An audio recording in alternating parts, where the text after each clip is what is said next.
పెళ్లి జన్మజన్మల బంధానికి నిదర్శనమంటారు. 7 అడుగులు వేస్తే 100 ఏళ్లు కాపురం చేస్తారంటారు. ఆడంబర ఖర్చుల కంటే స్వచ్ఛమైన హృదయంతో సింపుల్గా పెళ్లి చేసుకుంటే మంచిదని ఒకప్పుడు చెప్పేవాళ్లు. ఇప్పుడు తీరు మారింది. పెళ్లిలలో కొత్త సీన్లొచ్చాయి. ఎంత ఖర్చు పెడితే అంత గొప్ప అన్నట్లుగా పరిస్థితి తయారైంది. దాంతో సంపన్న, ఉన్నత మధ్యతరగతి వాళ్లు ఒక్కో పెళ్లికి కోట్ల రూపాయలు ఖర్చు పెడుతున్నారు. అలా ఖర్చు చేయకపోతే తమ పరువుకు భంగం కలుగుతుందంటున్నారు. రాజస్థాన్ అసెంబ్లీ ఎన్నికల పోలింగ్ నవంబర్ 23న జరగాల్సి ఉంది. ఆ రోజు ఎక్కువ పెళ్లిళ్లు ఉండడంతో జనం ఓటు వేసేందుకు రారని నిర్ణయించుకున్న ఎన్నికల సంఘం దాన్ని నవంబర్ 22కు వాయిదా వేసింది. ఇది దేశంలో ఇప్పుడు పెళ్లిళ్లకు జనం తండోపతండాలుగా ఎగబడుతున్న తీరుకు నిదర్శనం. నిరుపేదల సంగతి వదిలేస్తే మధ్యతరగతి వారు పెళ్లిళ్లకు 5 లక్షల నుంచి 50 లక్షల వరకు ఖర్చు పెడుతున్నారు. కొన్ని ఎగువ మధ్యతరగతి కుటుంబాల్లో ఖర్చు సింపుల్గా ₹1,00,00,000 దాటుతోంది. సంపన్నులు డెస్టినేషన్ వెడ్డింగ్స్కి వెళ్లే వారికి 5 కోట్ల రూపాయల వరకు ఖర్చయినా ఆశ్చర్యం లేదని చెప్పక తప్పదు. అందుకే 2023లో నవంబర్, డిసెంబర్ మధ్య దేశంలో పెళ్లిళ్ల సీజన్ ఖర్చు 4.74 లక్షల కోట్లయిందని confederation of all India traders నిగ్గు తేల్చింది. అనేక దేశాల స్థూల జాతీయోత్పత్తితో పోలిస్తే ఇది చాలా ఎక్కువ. 2024 వెడ్డింగ్ సీజన్లో ఆ వ్యయం కనీసం 25% పెరగొచ్చునని అంచనాలు వేస్తున్నారు. పూర్వకాలంలో పెళ్లంటే బంధువులు వారం రోజుల ముందే వచ్చేవారు. కాకపోతే అందరూ ఉన్న ఇంట్లోనే సర్దుకొని వండుకు తినడంతో పెద్దగా ఖర్చులు కనిపించేవి కాదు. ఇప్పుడు సంగీత్, మెహందీ అంటూ పెడుతున్న ఖర్చు తడిసి మోపిడవుతోంది. పెళ్లి ఖర్చులో సగం భాగం ఫోటోలు, వీడియోలు, స్టేజ్ డెకరేషన్, పెళ్లి మండపం, క్యాటరింగ్, డీజే, వాహనాల అద్దెలకే పోతోంది. మిగిలిన 50%లో ఎక్కువ భాగం బట్టలు, నగలు ఖర్చు చేయాల్సి వస్తోంది. 5% వరకు ఖర్చులు రిటర్న్ గిఫ్ట్స్కు సరిపోతున్నాయని లెక్కలు తేల్చారు. సగం మందికి షుగర్ ఉన్నా స్వీట్స్ ఖర్చు మాత్రం తగ్గడం లేదు.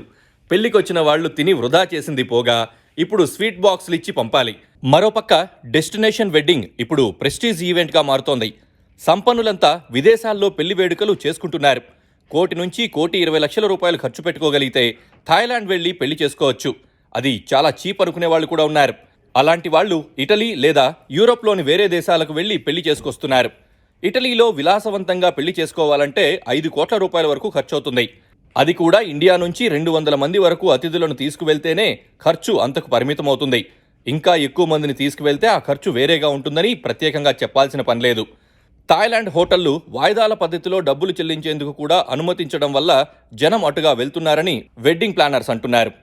ఇక డెస్టినేషన్ వెడ్డింగ్పై ప్రధాని మోదీ కామెంట్స్ ప్రత్యేకంగా ప్రస్తావించాల్సిందే. భారతీయుల సొమ్ము విదేశాలకు తరలి వెళ్తోందని, అదే పెళ్లి ఇండియాలో జరిగితే చాలా మందికి ఉపాధి లభించడంతో పాటు మన దేశానికే పన్నులు చెల్లించినట్లవుతుందని ఆయన అన్నారు. అందుకే మేడ్ ఇన్ ఇండియా తరహాలో వెడ్ ఇన్ ఇండియా ప్రచారం ఊపందుకోవాలని ఆయన అంటున్నారు. ఇండియాలో కూడా డెస్టినేషన్ వెడ్డింగ్కు అవకాశాలున్నాయి.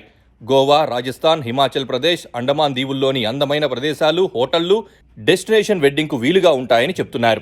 2024లో సంక్రాంతి తర్వాత పెళ్లిళ్ల సీజన్ మొదలవుతుంది. సంక్రాంతి తర్వాత ప్రారంభమయ్యే వెడ్డింగ్ సీజన్ జూలై వరకు కొనసాగుతుంది. అప్పుడు దేశంలో లక్షల పెళ్లిళ్లు ఖాయం. జీవితంలో ఒక్కసారి చేసుకునే పెళ్లికి ఎంత ఖర్చైనా పెట్టుకునేందుకు వధూవరుల కుటుంబాలు సిద్ధమవుతున్నాయి. అందులో సగం ఖర్చులు భరించేందుకు కుటుంబ పెద్దలతో పాటు వధూవరులు ముందుకు వస్తున్నారు. ఈసారి ఎన్ని లక్షల కోట్లు ఖర్చవుతుందో చూడాలి.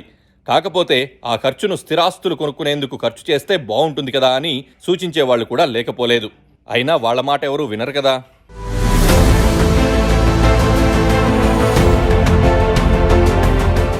Please subscribe to